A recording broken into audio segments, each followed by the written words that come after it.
Imani Ronastion dengan NIM 0310241006. Saya dari program studi Tadris Biologi 1. Di sini saya akan menjelaskan sedikit mengenai konsep dasar filsafat pendidikan Islam. Definisi filsafat.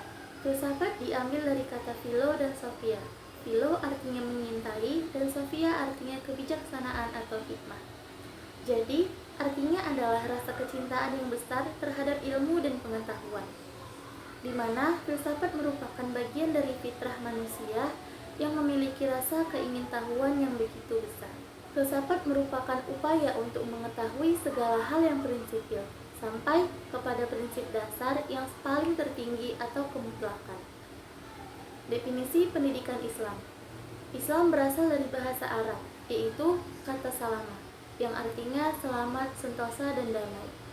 Dari kata salamah diubah menjadi bentuk aslama, yaitu berserah diri. Perkataan Islam sudah menggambarkan kodrat manusia sebagai makhluk yang tunduk dan patuh kepada Tuhan. Islam menurut istilah adalah mengacu pada agama yang bersumber pada wahyu yang datang dari Allah. Islam berarti berserah diri, tunduk dan patuh kepada Allah dengan menjauhi larangannya dan menjalankan perintahnya.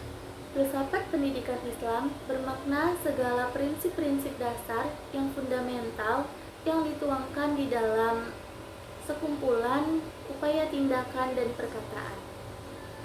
Mempelajari filsafat pendidikan Islam berarti memasuki arena pemikiran yang mendasar, logis, dan universal.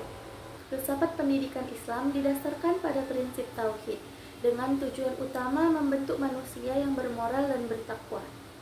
Al-Quran dan Sunnah menjadi sumber utama ajaran, sedangkan metode pengajaran menekankan pada pembelajaran aktif dan pengalaman secara langsung.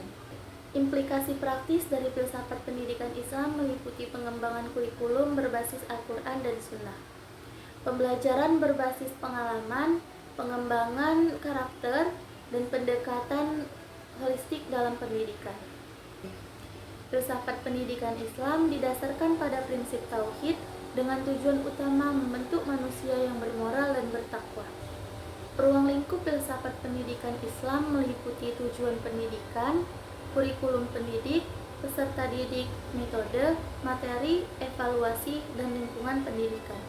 Sedangkan implikasi praktis dari filsafat pendidikan Islam meliputi pengembangan kurikulum berbasis Al-Quran dan Sunnah, pembelajaran berbasis pengalaman, pengembangan karakter, pendidikan holistik dalam pendidikan. Filsafat pendidikan merupakan ilmu pendidikan yang berlandaskan atau erat kaitannya dengan filsafat, atau juga bisa dikatakan bahwa filsafat pendidikan merupakan filsafat yang diterapkan dalam dunia pendidikan dalam usaha pemikiran dan pemecahan masalah-masalah dalam dunia pendidikan, agar masalah-masalah tersebut dapat cepat teratasi dengan langkah yang tepat dan sigap. Islam merupakan ideologi pendidikan yang memiliki fungsi menghubungkan semua ilmu pengetahuan terhadap sang pemilik atau penimba ilmu. Oleh karena itu, pendidikan Islam adalah ilmu yang wajib dipelajari oleh umat muslim agar hidup kita selaras dengan kaidah-kaidah Islami.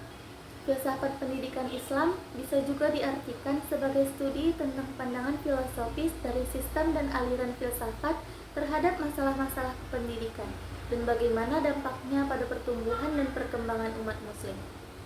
Di samping itu, filsafat pendidikan Islam juga merupakan studi tentang penggunaan dan penerapan metode dan sistem filsafat Islam dalam memecahkan problematika.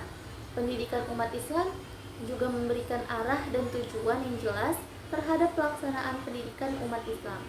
Selanjutnya, ruang lingkup filsafat pendidikan Islam.